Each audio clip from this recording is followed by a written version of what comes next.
Hey again and welcome, Doug Bernard with you. Well, I'll be putting on my tour guide cap a little bit later, taking you for a walk around our new home on the internet. Hope you brought your walking shoes. Well, at least you can stay seated for our first item today, taking us to New Orleans, Louisiana, Nolans to locals. President Bush meeting Mexican President Felipe Calderón, the two jointly opening Mexico's new consulate office in the Crescent City. 2 days of meetings now wrapping up on how to build a stronger North American Union. Mr. Bush taking meetings with Mr. Calderón, and presto changeo, Canadian Prime Minister Stephen Harper. Hey, nice trick. The summit producing less in the way of big new ideas and more in terms of trade and disaster cooperation. And then there was the real business of the summit, Mr. Bush stepping out for a little Dixieland. He was in New Orleans, after all. And we do mean stepping out, or stepping somewhere. Hey, funky. Of course, we've been seeing a whole lot of Mr. Bush's footwork lately. There was, of course, the impromptu soft shoe at the White House. There was the gentler sword dance outside Al Murabba Palace in Riyadh.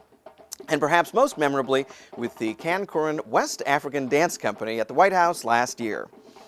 So, okay. But you know, here's the thing. He's actually a much better dancer than I am. Party on, Mr. President! It's like I'm trying to get fired or something. Well, we're going to take you for a little tour around our new home on the website here, voanews.com. It's been more than a year in development. We've listened specifically to the kinds of things you wanted to see, and we've brought them to you. You'll notice, first off, we have a number of tabs, very helpful tabs here. News, TV programs, and audio programs to find your favorite VOA products, and a special Learning English tab. Just above that, we like this quite a bit. There is a ticker, News Headlines in 8 languages. A little bit further down the page, you'll find all the news in 5 languages tabbed here. We have English, Mandarin, Russian, Persian, and Spanish. News headline stories. But if you don't find one of the 45 languages here that you wanted to hear us in, there is this great clickable map just over on the side here. You can click on the region and all the languages that we broadcast into those regions will come up, and you can select news stories for at your discretion. A little bit further down the page, video and audio products, of course, our video of the day, and what's this daily download thing? Well, we'll pass by that for now. And audio as well. This is very exciting. Now you can hear all our latest newscasts down here by clicking on these, or a live stream to the English service. Finally, the last thing I want to show you down here is this box. There's much more, by the way, so take some time and look around. This box, just clicking on this, not only gives you a welcome from our VOA director, Dan Austin, but it also gives you a way to send feedback, stuff that you like or don't like about the web page. The email address, by the way, is newdesign@voanews.com. So click on this after you've taken a look around and let us know what you think.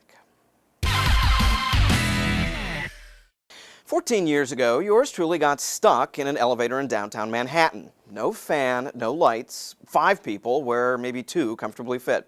It was only a few hours, so I only have the tiniest appreciation of what it must have been like for Nicholas White. It's 1999, Mr. White stepping into an elevator for a quick smoking break, quickly discovering there would be nothing quick about this trip. In fact, there was no trip at all. Mr. White's elevator stalling out midway after the 13th floor, lucky number 13, on a Friday night, with nobody around and no mobile phone. 41 hours Nicholas White was trapped in his elevator. He smoked cigarettes, ate some Rolaids, tried to sleep, tried to keep from going crazy. Eventually, he was freed. The elevator was taken out of service 41 hours later. Oh yeah, Nicholas won a really big lawsuit against the elevator company. At least that music wasn't playing, however. Well, thanks to the New Yorker magazine for finding that last item, and you're mercifully at your floor now. Exit to the left, and we'll see you tomorrow.